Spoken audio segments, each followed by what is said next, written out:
Alrighty, welcome to Team Rangers.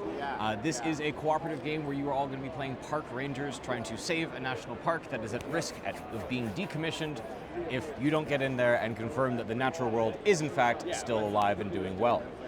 Your goal throughout the game is going to be to observe the various animals throughout the mountains in their natural habitat, making sure you tick off your list of government-approved funding-reliant animals, as well as navigating to various places in the park in order to document that they are in fact also in good repair and keep the park open.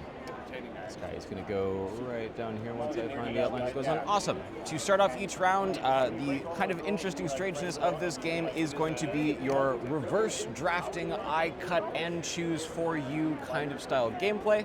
What that actually means is that at the beginning of the round, you're going to get 4 cards. These cards are going to give you movement options as well as the opportunity to observe the various animals around the mountain. In this case, we have 3 climbs, which are these asymmetrically dashed lines here. There's also snowshoeing, there is just regular hiking, there is canoeing, which is always downhill, and roads, which are available and awesome, but only so high up the mountain. When you are dealing out your cards, you are going to pick from your hand 2 cards, or half your cards, to give to your neighbor, and half your cards to give to your other neighbor. You're going to be keeping none of these for yourselves. This is a game about looking at your friends and co-rangers and deciding how you can best help them with their tasks.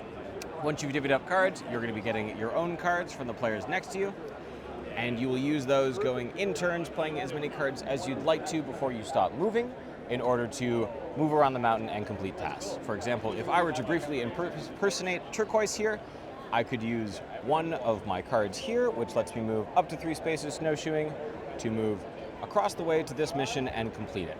That means I get to take this card down here, move it to the side, put my flag back there, and I'm now ready for even more missions to complete. We have quite a few of these to do throughout the game, throughout the various rounds as we move through the game. If we ever get to the bottom here, without reaching, or completing rather, all of these missions, we lose the game and the park is closed. Any incomplete missions from each round get moved down, very quickly pile up, and very quickly lose you the game. If we want to get through these missions, we're going to need players to move to ranger stations, which they can accomplish either with more movement. However, I've stopped moving here, so I can't use the rest of this card's 3 movement. However, I do have a lovely helicopter that someone has given me, which I can use to go directly to a ranger station.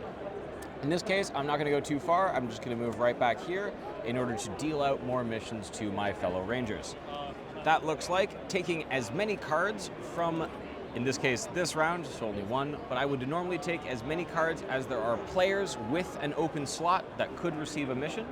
Importantly, I can deal these out a little asymmetrically, but I am required to deal out that many missions.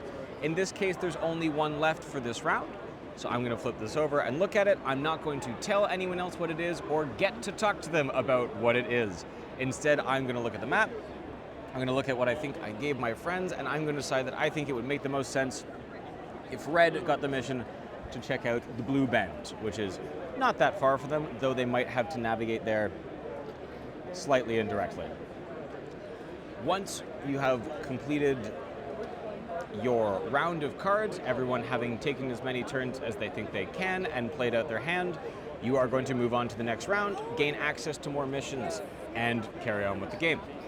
An important caveat is that any cards you didn't spend are kept in your hand, along with the new cards you're going to draw for this round. You're always drawing 4, but you might have, say, 6 at the beginning of the round. These cards are always divided evenly, but I now have more cards to choose from in order to give to my teammates. As you move through the various levels of difficulty in the game, more elements are added. Later on, there are hazards to navigate that require specific solutions, which is an alternate use of the animal tokens, and added in by later games. There are also extraction missions where you must get to a certain end point in order to be able to win the game. There is inclement weather and a few other surprises for you along the way up at the peak.